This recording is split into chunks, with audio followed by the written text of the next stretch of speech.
Bueno, es un honor de parte de la sociedad médica, después de tiempos de pandemia, que no hemos hecho muchas cosas, sobre todo cultural. Fuimos a ver a Monet, pero propiamente en el hospital no podíamos saber, teníamos la oportunidad de iniciar nada. Hoy para la sociedad, en lo personal, a la doctora Vences, es un honor tenerla aquí. Ella nos va a platicar un poquito de los mayorazgos. La doctora María Magdalena Vences Vidal es licenciada en Historia por la Facultad de Filosofía y Letras de la UNAM, maestra y doctora en Historia del Arte, con posgrados en la UNAM y en otros lados. Tiene 3 títulos con mención honorífica, profesora de la UNAM, perdón, no sé qué significa el FFIL, Facultad de Filosofía y Letras, perdón. Investigadora del Centro Iberoamericano Colonial 1 y 2, el Centro de Investigaciones sobre América Latina y el Caribe de la UNAM, en el área de historia, donde ha desarrollado múltiples proyectos individuales en la línea de investigación de arte, devoción y sociedad en América Latina, arquitectura conventual en América, historia del orden de predicadores, y dada su experiencia en México y en América Latina, ha sido invitada a contribuir en proyectos interdisciplinarios en la UNAM en varios estados de la República. Además, cuenta con 52 capítulos en libros y tiene más de 10 libros publicados por ella misma, si mal no recuerdo. Hace 2 días acaba de salir el último digital, maravilloso. Y es un honor para nosotros, insisto, para mí en lo personal y sobre todo en la sociedad, traerla aquí a la doctora Vences. Nos es muy agradable su presencia, en especial la del doctor José Luis Pols, director general del Hospital Ángeles del Pedregal, y espero que les agrade esto. Le doy la bienvenida a la licenciada Vences, a la doctora, perdón. Gracias, buenas tardes a todos, qué gusto que estén aquí, esperando a escuchar una plática, espero que entretenida, visualmente es muy atractiva para todo aquel que le interese el arte, la cultura, la arquitectura, nuestras formas de vivir la religión. Pues voy a mostrar prácticamente imágenes sagradas y hablar de un tema que es muy común, que es el del patronazgo. Yo creo que todos ustedes, o la mayoría de todos ustedes, tienen nombres de algunos santos, ¿no? Francisco, Domingo, en fin, Catalina, Rosa, María, etcétera. Entonces, desde ahí empieza el asunto o el tema del patronazgo, el nombre del santo patrono que cada uno tiene cuando nuestros padres nos fueron a bautizar a la iglesia, ¿no? De católica. Si no es el caso, yo siempre les digo a mis alumnos, miren ustedes, conocer esta parte de la etapa de la historia de México, la etapa virreinal o etapa colonial que nos dejó un dominio hispánico europeo de poco más de 3 siglos, casi 4 en otras partes de América Latina, es conocer pues nuestro legado, nuestro idioma, nuestras tradiciones, nuestra religión. Pueden ser ustedes profesar alguna otra fe o no tener ninguna religión, pero lo que no pueden hacer como estudiosos, humanistas, estudiosos de la Facultad de Filosofía y Letras y del Colegio de Estudios Latinoamericanos, es olvidarse de la historia o es hacer a un lado todo lo que sea religión, porque eso no forma parte de su mundo. Al contrario, yo creo que hay mucho de ello y una muestra es porque es la misma que ustedes están viendo y que he querido mostrar con una figura clave en el catolicismo, no solamente mexicano, sino latinoamericano, europeo, universal, con el patrocinio que Santa María de Guadalupe del Tepeyac, la nuestra, tiene o tuvo desde el siglo XVI en México, como lo pueden ustedes ver allí, en el caso de, ya lo estoy pasando, perdón, ya, con el puntero, ay, no me responde, no, bueno, gracias, sí. Santa María de Guadalupe, el Tepeyac, es más que una imagen sagrada, es una imagen política, una imagen que los hombres, en tanto sujetos sociales o individuos pobladores, la elevaron a estos rangos que están aquí señalados, como patrona de la Ciudad de México en el año de 1737, patrona de la Nueva España, es decir, aquí vamos viendo cómo la imagen de Guadalupe por diversos cuerpos sociales, esto es, cabildos civiles, el ayuntamiento, los gobernantes de la Ciudad de México, los eclesiásticos representados por los obispos, los provinciales, el propio abad de la Basílica de Guadalupe, pues quisieron encumbrar a la imagen como patrona de la Nueva España en 1754. Luego, los insurgentes la tomaron como bandera en sus luchas de independencia, y el Congreso Constituyente la elevó a patrona en 1824. Aquí empieza una historia muy importante para la nación mexicana cuando se convierte en Estado-nación. Y finalmente, patrona de América Latina en una fecha que para nosotros también es muy importante, muy simbólica, porque es el año de la Revolución Mexicana, ¿no? Entonces, por eso quise comenzar, además, pues estamos en esta tierra, en donde esta imagen singular fue hecha o concebida, pintada por manos anónimas, se atribuye a un indígena formado con las técnicas del arte occidental, pero lo más importante es que este tipo de imágenes manufacturadas o que se corrió la voz, que se dijo que había sido non manufacta, no hecha por manos humanas, ya eso le da un rango mayor, y esto se hizo para exaltarla o exaltar pues una serie de favores que se fueron escribiendo en testimonios, favores o milagros, ¿no? Entonces, bueno, vamos a, aquí observamos el antiguo, el casco, bueno, la iglesia, la basílica del siglo XVIII, de esta época del patronazgo, y la basílica actual, obra de Ramírez Vázquez. ¿Qué tipos de patronazgos podemos encontrar, además de nuestros nombres, además de lo que representa la Virgen de Guadalupe? ¿Quiénes los gestionaban? Lo acabo de señalar. ¿Quiénes sancionaban? Bueno, los patronazgos son diferentes. Hay políticos espirituales como este de la Virgen de Guadalupe. ¿Quiénes lo gestionaban? Los cabildos, tanto los seres humanos son los que hacen esto, no la divinidad.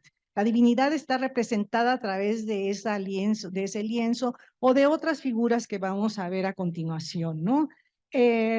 Pero es importante tener bien en claro que las advocaciones marianas peninsulares que se trajeron desde la península ibérica o españolas, junto con las americanas, tuvieron en torno de ellas una gran cantidad de hombres y mujeres de diversas procedencias para encumbrar el culto, la devoción, etcétera. Y esta, no solamente la representación plástica, sino los edificios que se hicieron para rendirle culto a estas imágenes, forman parte del orgullo y del prestigio que los actores sociales, como representantes del gobierno civil o eclesiástico, como representantes de gremios, de los oficios, ¿no? Los médicos tenían a su santo patrón, todos los congregados en oficios así lo tenían, pues ellos fueron los que promovieron, los que costearon los edificios, los adornos en torno de ella, los traslados de las imágenes para pedirles diversos favores. El milagro ya lo había señalado como un elemento importante en la devoción y en la erección de determinadas imágenes marianas de santos y santas de Cristos como patronos de una ciudad. Bueno, desde un pueblo de indios, desde una villa de españoles, una ciudad de españoles, a todo el territorio, en el caso, por ejemplo, de Perú, a todo el virreinato peruano, o en el caso de Colombia, como se llamaba la Nueva Granada, y así sucesivamente.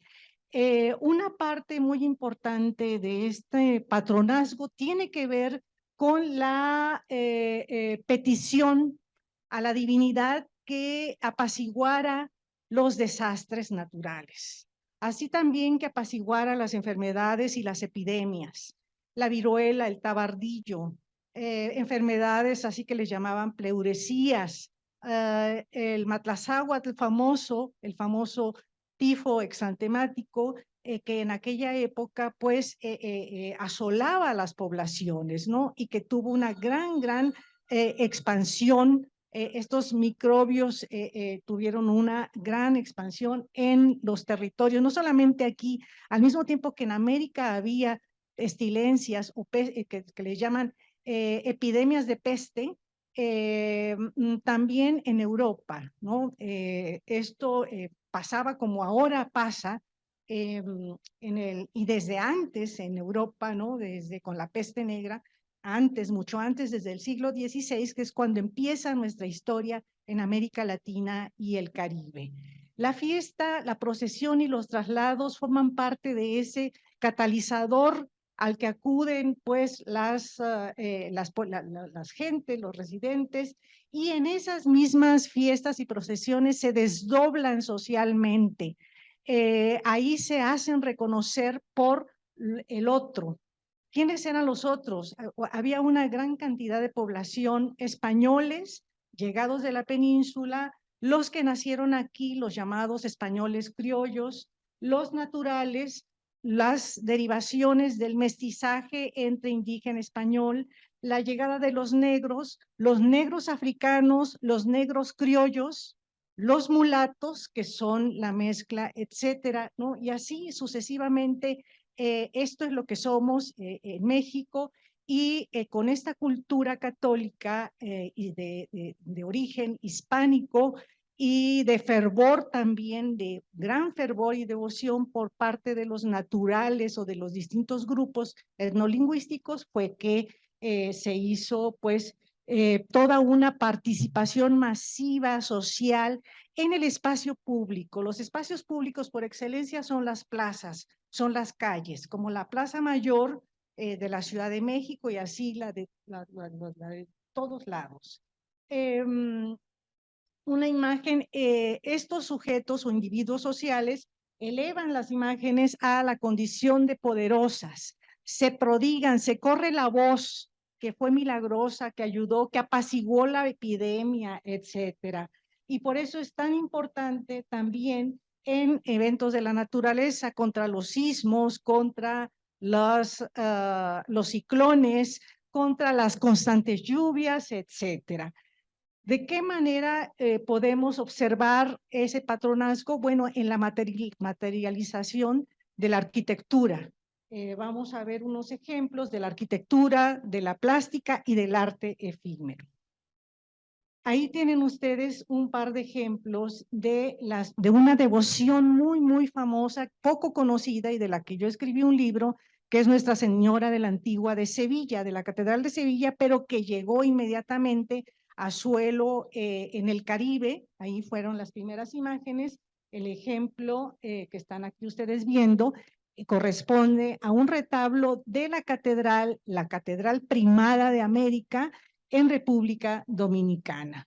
Nuestra Señora de la Antigua de Tunja, Colombia, este óleo monumental. Déjenme decirles que estos óleos miden de alto 3 metros y están pintados sobre tabla.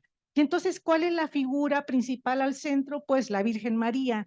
¿En qué advocación? La Virgen María es una sola. Lo que cambian son las advocaciones, y estas advocaciones están relacionadas con los individuos que las elevaron a su condición de imagen poderosa o de imagen patrona de una ciudad, de una catedral, de una parroquia, de una corporación gremial, etcétera, o de cofradías. Y entonces aparecen aquí en este ejemplo tunjano los donantes, un par de españoles que llegaron, hijos de, sobre todo el hijo de uno de los conquistadores en lo que ahora es Colombia, en el nuevo reino de Granada. La imagen de maternidad yo creo que se lleva las palmas en número de patrocinio, de patronazgo, en todos estos ejemplos que van a ustedes ir viendo.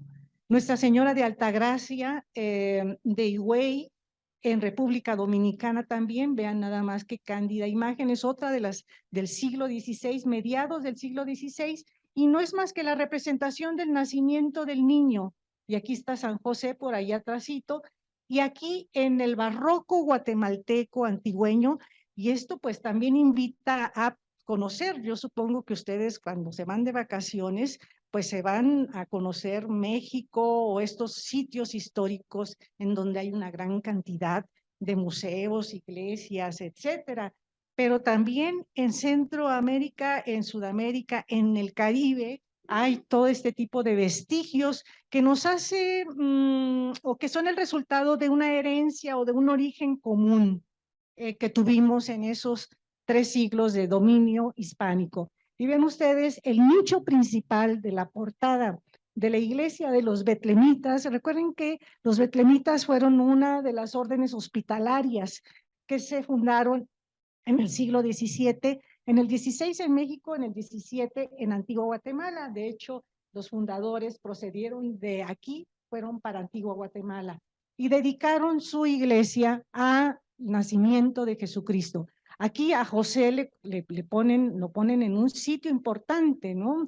La Virgen, y aquí está el padre Pedro, que fue el fundador de esta fundación hospitalaria.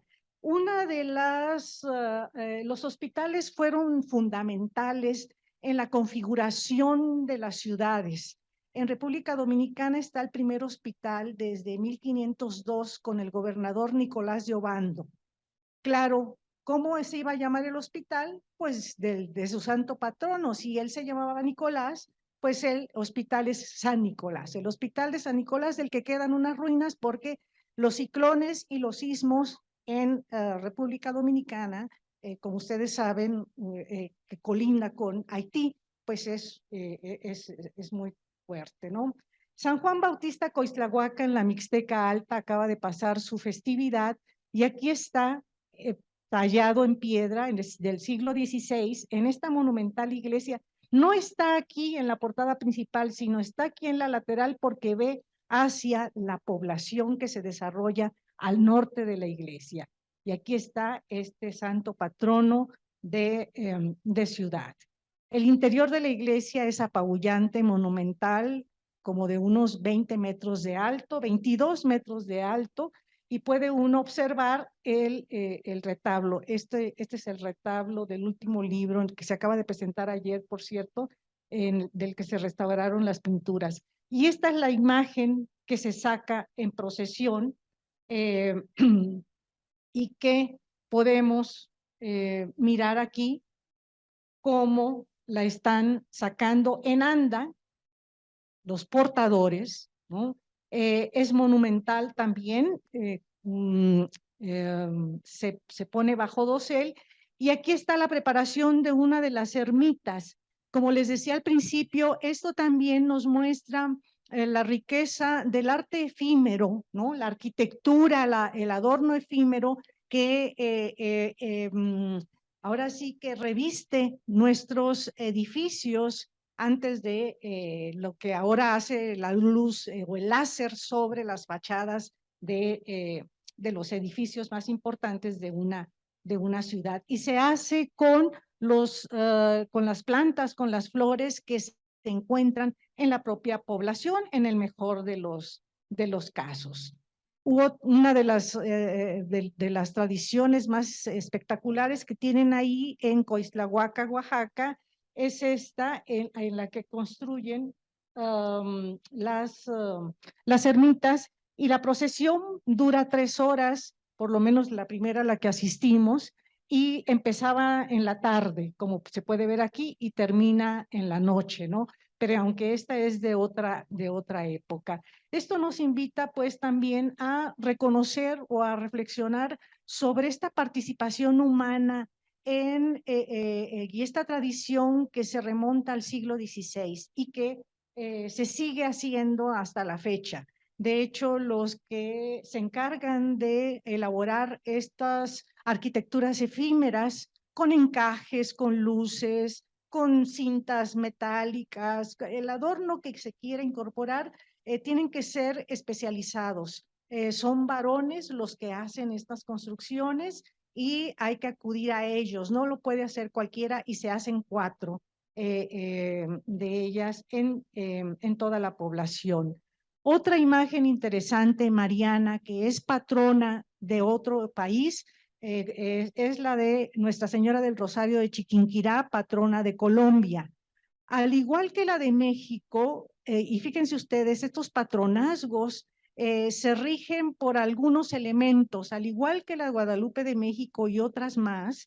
Esta está hecha al temple sobre óleo de algodón. Y es una imagen confeccionada por un platero, Alonso de Narváez, perdón, en 1562. Son imágenes antiguas del siglo XVI y ahora están colocadas en edificios modernos, ¿no? Pero aquí hay una evocación del traslado de una copia de esta es la original, es una copia que se trasladó a la iglesia de los franciscanos en San Diego de Quito, Ecuador. Ecuador pues colinda con Colombia, y los cultos así se van transfiriendo, se van transmitiendo. La que tuvo mucha más difusión y aceptación en Europa muy inmediatamente fue la de Guadalupe, pero esto se debe a los promotores, a los mecenas del culto, y pueden ser individuos o pueden ser familias o pueden ser agremiados o cofrades, prelados como obispos, como visitadores, como inquisidores, etcétera, ¿no? Y bueno, pues a propósito de esta representación procesional, lo que podemos observar es que cómo se volcaba la gente para asistir, porque también estas fiestas y procesiones eran los miradores. En lugar de haber, viste que sí vino la familia fulana, perengano, también formaba parte de la inspección que se llevaba a cabo en aquellas sociedades tan cerradas en las que había que ser católicos, pecadores, pero católicos en el fondo, ¿no? El mundo es el de los arrepentidos, ¿que no?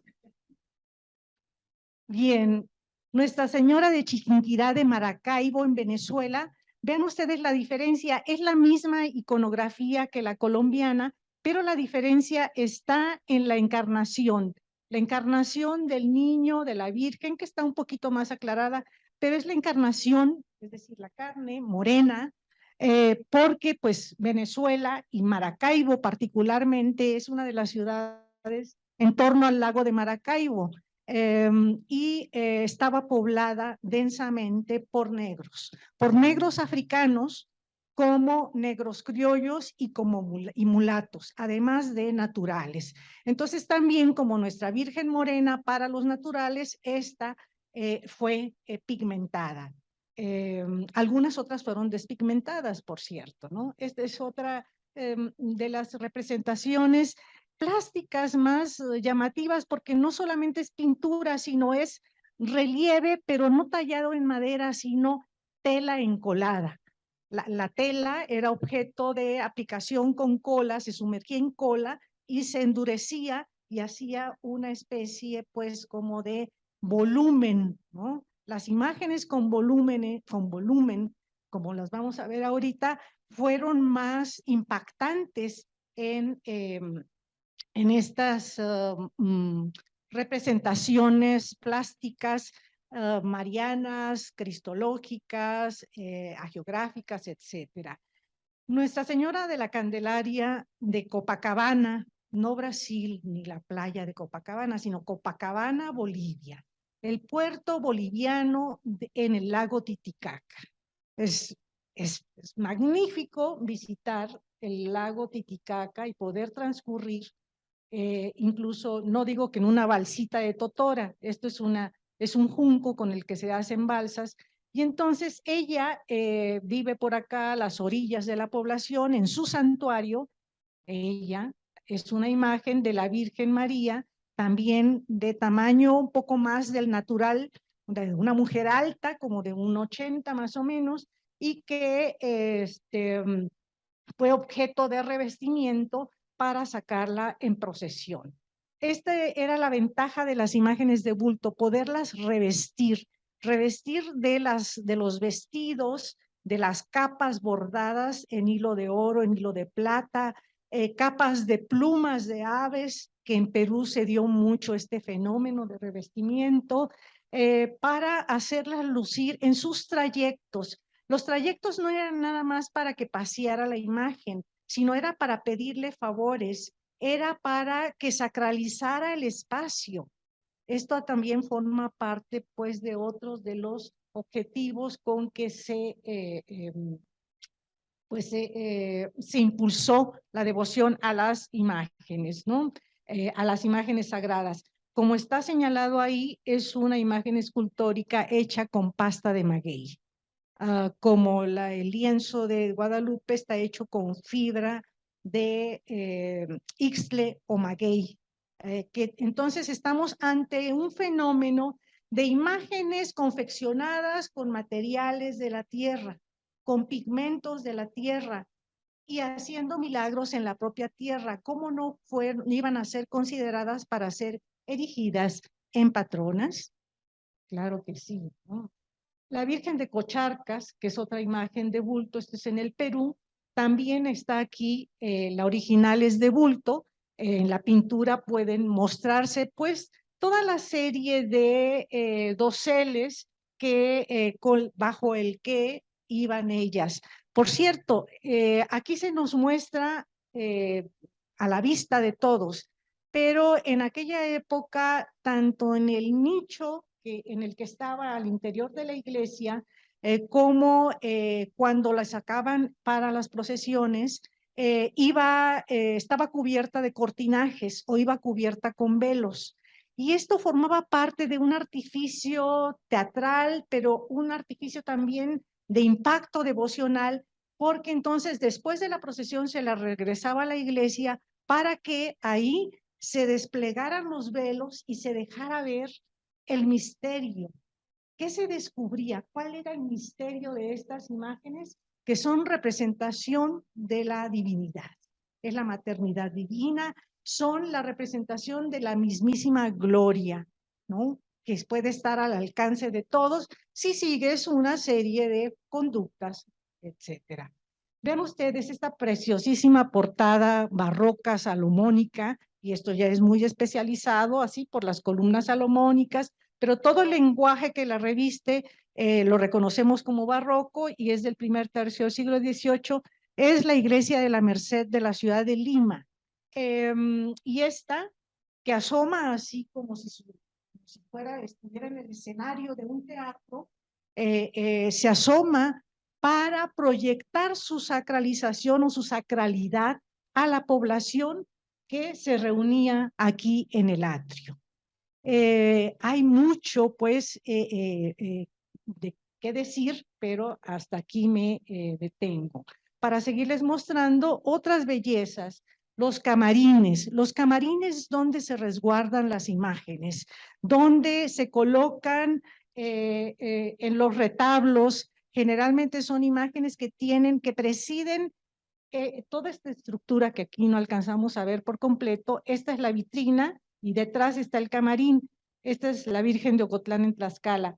Y aquí está la Virgen del Rosario de la iglesia de Santo Domingo de Tunja en un nicho con puertas, para que le servía el nicho camarín. Y son obras de arte barroco talladas en madera y sobredoradas con oro de 20, 21, 22 quilates, que de 20 a 22 quilates, que era lo que, y con espejos, loza o talavera española, conchas de abulón, etcétera, que formaba parte de todos estos escenarios, además de las luces que se prodigaba a través de las velas que iluminaban artificialmente las imágenes. Vecíname, aquí muy cerca tenemos a la Virgen del Rosario de Guatemala, y en Comitán otra Virgen del Rosario, y aquí es ya adentrarse a una tipología muy particular de aquella zona, pero son imágenes igualmente talladas, confeccionadas por imagineros en el siglo XVI, no solamente talladas, sino encarnadas, claro, revestidas con estos encajes, estas telas, a veces desagradables, pero que es a lo que la gente le gusta, ¿no? Sí, ahora sí que en gustos se rompen géneros. Y depende también del dinero que se tenga para poder revestirlas, ¿no? Y lo hacen mujeres. Las mujeres tienen que vestir a las imágenes en el camarín. El camarín es la recámara de la Virgen en donde se le cambian los atuendos para tal o cual evento. La Virgen de Atocha en Coixtlahuaca también es otra de las imágenes. Esta en origen, la Virgen de Atocha madrileña, es negra, es obscura. Pero para México hubo disposiciones de que se tenían que blanquear para que los indígenas o los negros no las veneraran como ídolos. Sin embargo, bueno, pues hay quienes dicen que se quiso evitar eso y se propició adorar más las imágenes que lo que representan. Este es el retablo donde se encuentran. Generalmente los retablos tienen velas encendidas como parte del culto y floreros y la gente que va a rezarle a estas imágenes. De esta tenemos unos vestigios bien interesantes.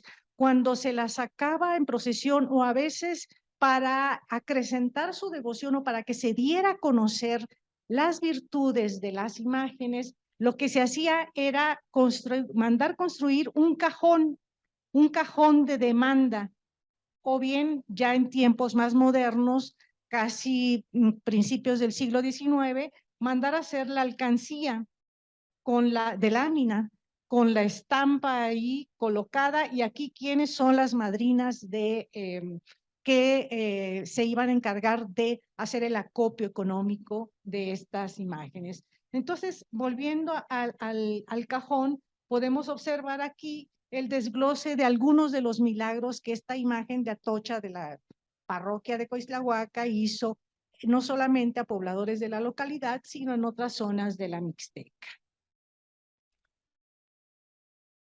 El Taitacha Temblores es el Cristo que recibió ese patronato, esa denominación, y se fue erigido en patrón de la catedral, en patrón de la ciudad de Cusco, porque se le atribuye a él que no fue afectado por el sismo que asoló la ciudad de Cusco en 1650. Ahí está la fecha de su patronazgo, el día del temblor. El 31 de marzo de 1650 fue uno de los más terroríficos sismos de Cusco, que tiene mucho menos que Lima. Lima, bueno, peor que aquí en México, ¿no? Pero esa es no es el original es una imagen de bulto, difícil de fotografiar. Entonces, de todos los originales de bulto se hacen copias o réplicas pictóricas de talla, etcétera, en varios materiales. Y aquí tenemos pues a con este típico revestimiento fondo dorado, con las velas, con la alfombra, etcétera, y también al famoso niño de Huanca, que es otra imagen de Jesús, pero en su infancia. Es el niño Jesús revestido con atuendos incas, ¿no? Quechuas. De hecho, trae aquí algunas insignias de poder tocado y la mascaipacha, que es este signo, esta señal, esta tela roja sobre la frente, y trae los famosos cacles que vestían los indígenas. También el niño cautivo de aquí de la Catedral de México, que está en la Capilla de la Antigua, también tenía sus famosos cacles de plata, por ejemplo, ¿no? Que forman parte de todo este ajuar de donación que la gente le daba a estas imágenes de devoción, etcétera.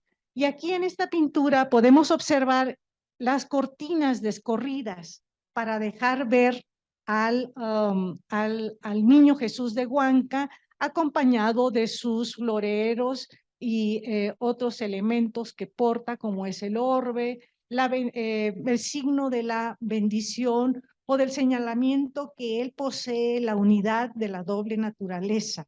Es divino y es humano, etcétera. Puede uno ahí seguirse con esas cuestiones, ¿no? Pero bueno, pues aquí, o estos otros, los famosos nazarenos de la procesión de Semana Santa, ¿no? Por ejemplo, este famoso de Antigua Guatemala, que sí tiene autor, Mateo de Zúñiga, lo talló en el siglo XVII, y vean ustedes cómo está aquí en su camarín, en su vitrina, al mismo tiempo camarín en donde se le prepara para sacarlo en el Viernes Santo, ¿no? En la Semana Santa en Antigua Guatemala es también uno de los grandes espectáculos solemnes para los católicos, ¿no? Es una conmemoración, no es una fiesta, hay que diferenciar eso. Y pues aquí tienen ustedes además la imaginería o escultura en madera guatemalteca junto con la de Ecuador son las mejores, son las dos grandes escuelas de imaginería de la etapa colonial que hay en América. En México tenemos buenas esculturas, muy buenas, pero estas son excelentes, ¿no? Son de primerísima, no se alcanza a ver, pero estas, como otras, forman parte de la escuela del realismo. Entonces, los dientes son de hueso, tiene elementos naturales, las pestañas son de cabello, bueno, aquí le han puesto unos pelucones, ¿no? Estos son los revestimientos las modas que heredamos incluso desde la época colonial, ¿no? Que se criticaba por la iglesia, pero ahí iban los devotos y querían donar sus cabelleras para la Virgen, para el Cristo, ¿no? Entonces, luego puede uno verlos a los que están atados a la columna y verle las costillas, pues tienen hueso incrustado para hacerlos más realistas, además de toda la gran cantidad de sangre. Pero se trata de qué?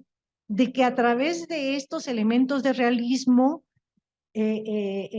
afectes más al espectador, al receptor, lo conmuevas, ¿no? Y te apiades, te conduelas del dolor que sufrió ese pobre hombre que es el Cristo, ¿no? Y que es Dios, es la segunda persona de la divinidad, ¿no?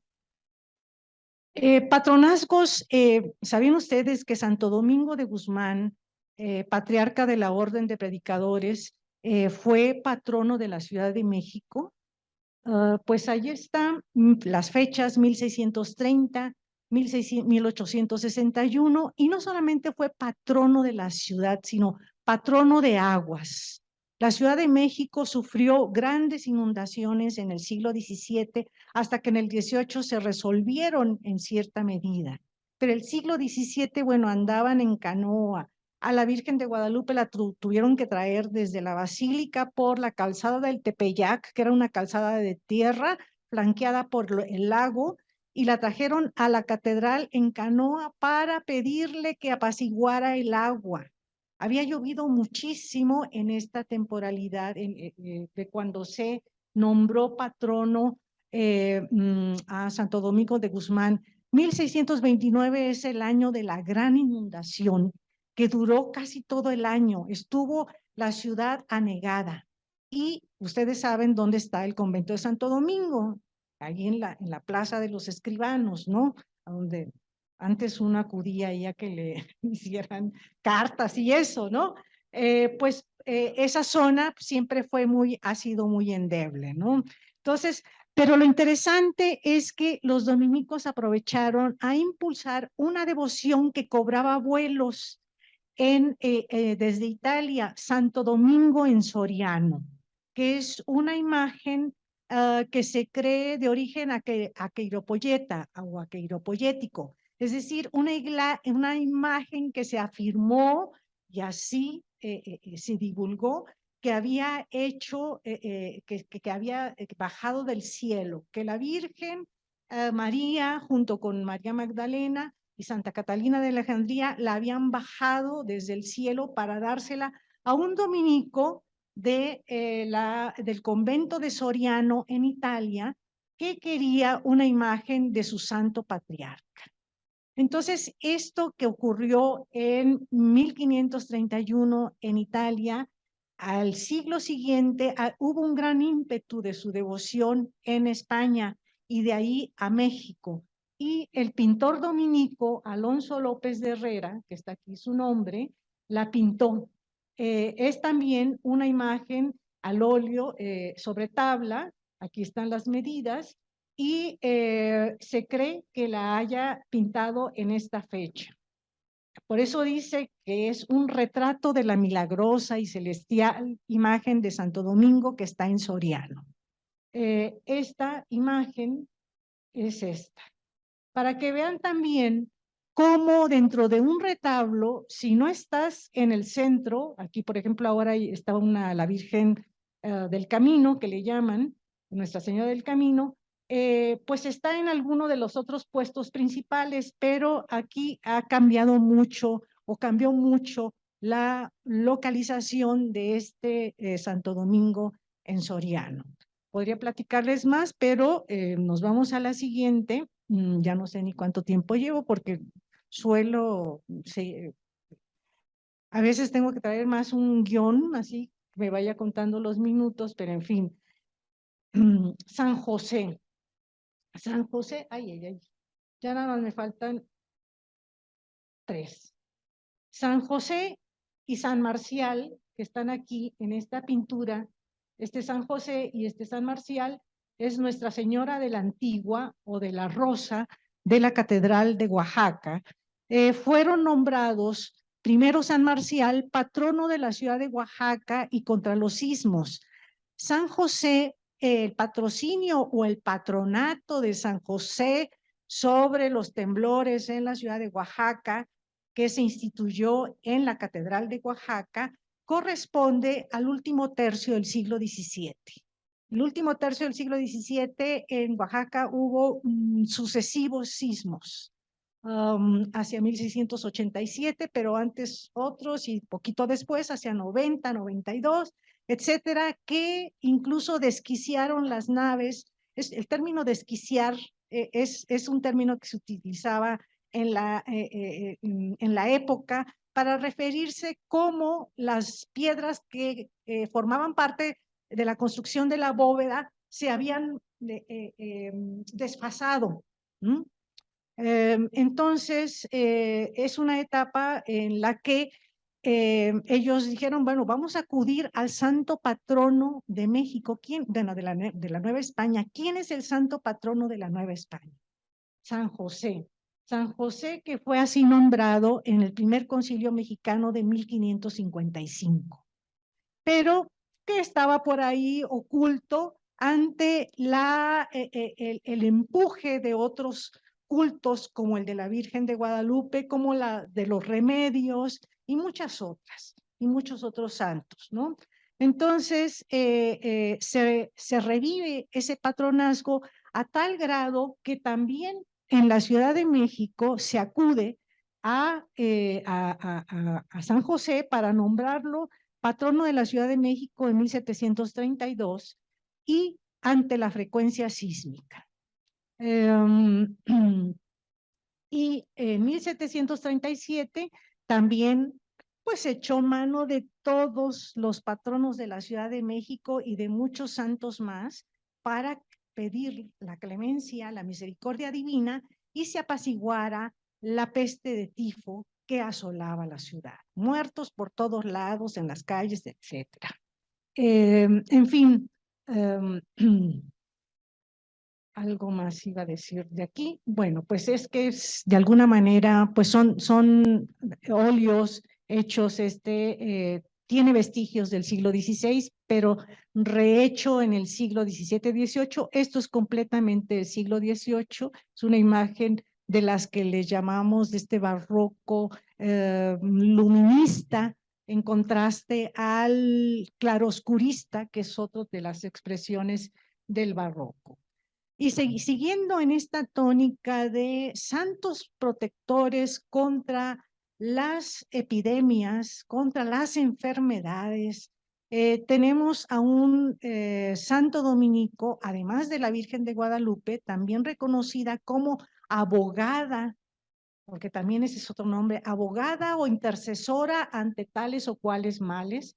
Este es San Luis Bertrán. San Luis Bertrán, un dominico que está ahí en la primera imagen representado y que aquí yo le puse el reflejo en el espejo. El reflejo en el espejo no es más que él cómo se está viendo a partir de su meditación, de su oración consistente ante un crucifijo. Todo santo o todo varón y mujer que fueron canonizados hicieron en su vida una serie de relaciones, establecieron relaciones con la divinidad de parecerse cada vez más a su maestro. ¿Quién es su maestro? Jesucristo.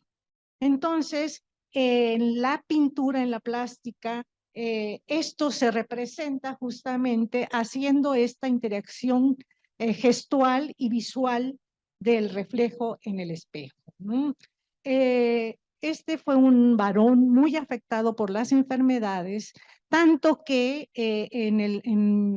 esta es una edición, una portada de una edición de mediados del siglo XVIII, pero la primera edición de la Rogativa de Salud y de Ensalmos que se mandó imprimir corresponde a Puebla hacia 1623-24 para que los naturales y los negros no acudieran a sus supersticiones y echaran mano de sus objetos que nunca dejaron de usar y hasta la fecha. Por eso tenemos un catolicismo muy sincrético entre muchas poblaciones, ¿no? Quiere uno traer la medalla, la estampita que te protege, uno viaja con estampas, si eres católico y creyente, pues y en momentos difíciles acudes a rezar, a pedir por la salud, ¿no? A veces es así como que uno, pues si reza uno, recen todos y rezando todos, a lo mejor vamos a obtener más rápido el beneficio que estamos solicitando. Pues bien, a San Luis Bertrán llegó un momento en el que se le llegó a declarar patrono o abogado especial contra el cólera morbus. Recuerden que el cólera morbus tuvo ha tenido sucesivas manifestaciones, pero en 1833, 1840, el cólera morbus de 1850 fue muy cruento y se difundió en toda la República y en varias partes de América. No es el único lugar en donde se le reconoce como a San Luis Bertrán Dominico como abogado contra el cólera morbus. De hecho, en 1850, el Ayuntamiento de la Ciudad de México sacó un bando para pedirle, se pedía que la población fuera a rezarle a la Virgen de Guadalupe para que aclamara, ¿no?, para que ella intercediera ante su hijo, porque así es, el hombre le reza a la Virgen para que ella interceda ante su hijo y el hijo le pide a su padre que interceda por la humanidad enferma. ¿Mm? Finalmente, el motivo del póster que ustedes habrán visto por allí, ¿no? Supongo, y que los convocó a esta plática, en la que pues me gustará, yo ahorita he seguido de corridito, pero si tienen preguntas, comentarios, cualquier duda, con mucho gusto lo platicamos en otro momento. Quiero cerrar con esta magnificente pintura al óleo, obra de uno de los pintores más prolíficos y más serios, más ricos en cuanto a calidad artística de la Nueva Granada o del Nuevo Reino de Granada, como en la etapa colonial se llamó a Colombia, ¿no? Gregorio Vázquez de Arce y Ceballos pintó en el siglo XVII a este gran óleo que ahora ocupa la parte central del auditorio del convento de los dominicos en la ciudad de Bogotá. Y es importante que lo hayan recuperado para lucirlo en ese conjunto conventual, porque es uno de los óleos que debió haber formado parte de otras escenas narrativas de la vida del santo. Esta formaba parte de las pleitesías que se le rindieron a este dominico San Luis Bertrán, porque fue canonizado en 1671 y tiempo después, en 1694, fue reconocido por las autoridades civiles del nuevo Reino de Granada para erigirlo en patrono de la Nueva Granada. Eso hizo que su imagen no solamente estuviera en los conventos dominicos, sino que también estuviera en la catedral, y que su imagen cuando se supo del proceso de canonización, antes tuvo el de beatificación en 1608, pero pasó mucho tiempo. Las políticas de canonización dictadas por Urbano VII cambiaron, fueron muy, muy rigurosas, y eso hizo que bajara pues la oferta de santidad emitida desde la Santa Sede. Bien, pero a lo que voy aquí, o quiero concluir con esto, es que en un óleo puede uno hacer un análisis plástico de la representación en el aspecto formal, compositivo, si hay perspectiva, si los colores se ven bien, si hay contrastes, si hay luz, etcétera. Pero nuestro arte o legado plástico de la etapa virreinal y en buena medida también del siglo XIX se centra en las imágenes sagradas. Imágenes sagradas que sirvieron para que se les venerara, para que se les imitara. Y entonces, claro que las representaciones están centradas en narrar los episodios de las virtudes y milagros de los santos.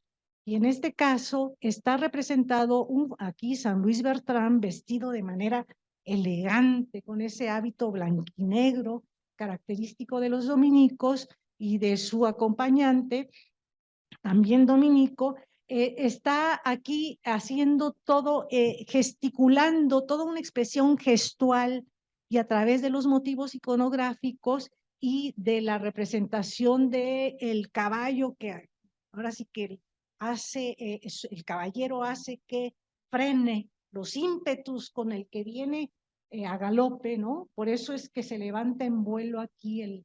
Esto es bien importante y es lo más relevante en cuanto a esta representación plástica de imágenes sagradas. Lo que se quiere narrar, lo que se quiere decir, que es la ejemplaridad del santo varón, las virtudes, cómo él, a partir de hacer este gesto con la mano, casi la señal de la cruz, con esto, porque a él se le adjudicaba hacer sus milagros con la señal de la cruz, como en todo, que uno se santiguas y vas a salir, etcétera, ¿no? Pero esto forma parte de la gestualidad o del coloquio que se establece con los demás, ¿no? Y entonces este caballero venía muy ardido porque Luis Bertrán lo había amonestado en un sermón dentro de la iglesia parroquial en Valencia. Esto es un milagro que ocurrió en Valencia, porque no les he dicho, Luis Bertrán era valenciano, pero fue de los evangelizadores que estuvo varios años en la Nueva Granada, en Colombia, entre los naturales, y ahí también realizó milagros, de tal manera que los dominicos de Colombia, las crónicas lo señalan como el prohijado, aunque sea valenciano, es hijo de esta tierra, la Nueva Granada. Por eso es que la devoción y el patronazgo están asociados o están transferidos de Valencia a Colombia, porque es ahí donde en Valencia y en Colombia, donde fueron los espacios de predicación y de ejecución de milagros por parte de San Luis Bertrán. Entonces el caballero le había mandado decir con un criado que lo iba a matar. Y se narran en sus hagiografías, ¿no? Y el caballero lo cumplió, pero, oh milagro, no pudo llevar a cabo su objetivo, porque ante la señal que le hace el santo varón, la pistola de Pedreñal se convierte en crucifijo. Ese es el milagro de la escopeta transformada en crucifijo, y que narrativamente es muy aleccionadora. Recuerden que la predicación, la evangelización, la narración sobre sobre las virtudes de la Virgen María, de Cristo, de los santos, la llevaban a cabo los sacerdotes en la iglesia, en los sermones, en la predicación afuera, en las procesiones, y sus colaboradores, ¿no? Los religiosos.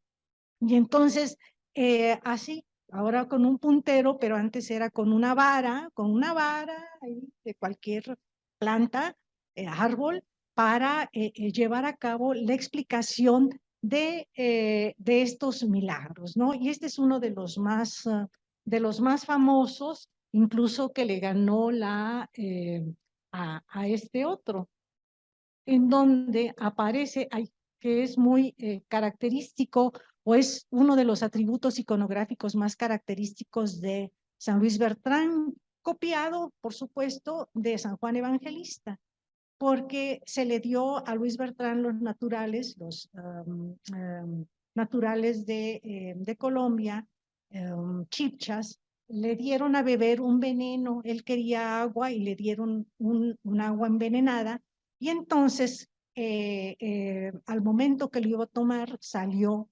el mal, el veneno, se transformó en el símbolo del mal, codificado como con una víbora, a veces es un dragón, pero es el símbolo que la cultura católica tiene codificado como representación del mal. Entonces, para conocer esto y entenderlo mejor, pues hay que acudir a estas explicaciones bíblicas, a las iconografías, a las vidas de los santos, etcétera.